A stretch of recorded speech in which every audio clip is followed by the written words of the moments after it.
Enquanto uns estão aí meio que comemorando, tranquilos, o basquete não dá para dizer a mesma coisa, né, Pedro? Porque a luz amarela foi acesa para o Mogi Basquete. Pois é, Carol. No jogo de número 400 do técnico Guerrinha, marca importante para ele aí pelo NBB, quem comemorou foi a Unifacisa.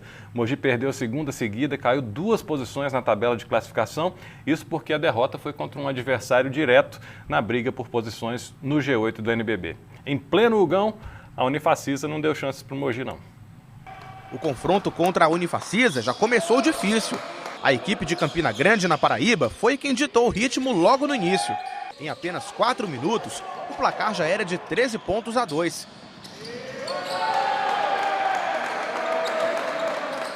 O Gruber do Mogi até que tentou. O ala pivô fez milagre e, depois de acertar a mão 3 vezes seguidas fora do perímetro, conseguiu diminuir a vantagem para o time adversário, 14-11. O Mogi Basquete fez de tudo para virar o placar. Mas a Unifacisa continuou na frente. Mesmo com a partida mais equilibrada, o time visitante terminou melhor o primeiro quarto, 24-18. No segundo quarto, o que chamou a atenção foram as faltas cometidas pelo time da casa. A Unifacisa não deixou barato e soube aproveitar bem as brechas na defesa para aumentar o número de pontos. O placar chegou a bater 32-22. No fim do segundo quarto, o Mogi conseguiu reduzir a diferença para 5 pontos e a partida foi para o intervalo com 39-34.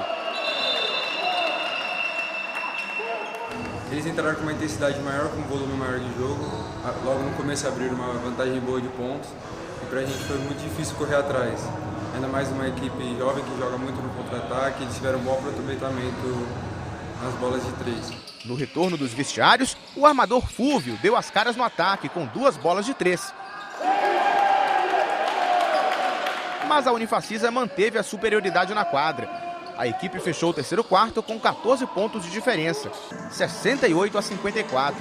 Superioridade que se manteve no quarto final. O técnico Guerrinha fez trocas, pediu tempo, nada que conseguisse melhorar o resultado. Com falhas na defesa e no ataque, o Mogi viu diante dos olhos a segunda derrota seguida no Hugão. Final 88-70. Agora é descansar e voltar na terça-feira forte, para treinar bastante defesa e rebote. A gente sofreu bastante nesses últimos jogos. E minha atuação foi boa, mas porém não consegui ajudar a equipe à vitória. Carol, para você ter uma ideia de como o rendimento individual dos jogadores foi abaixo do normal, só o Gruber e o Coleman conseguiram fazer mais de 10 pontos. A gente estava acostumado a ver os jogadores do Mogi, 5, 6 jogadores fazendo mais de 10 pontos, né? Antes dessa sequência de 2 derrotas, o time numa alta, né? A gente viu esse rendimento bem abaixo aí então.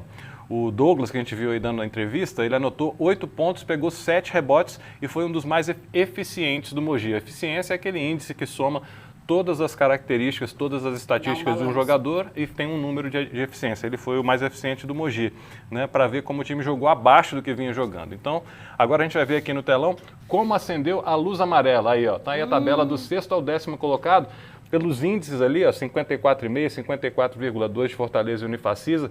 Mogi está em 8º com 52,2 e logo já vem o Corinthians ó, com o mesmo índice de Mogi, perdendo nos critérios de desempate, e Franca também já está chegando pertinho ali, ó, 47,8. Alguns têm um jogo a mais, como a Unifacisa, né?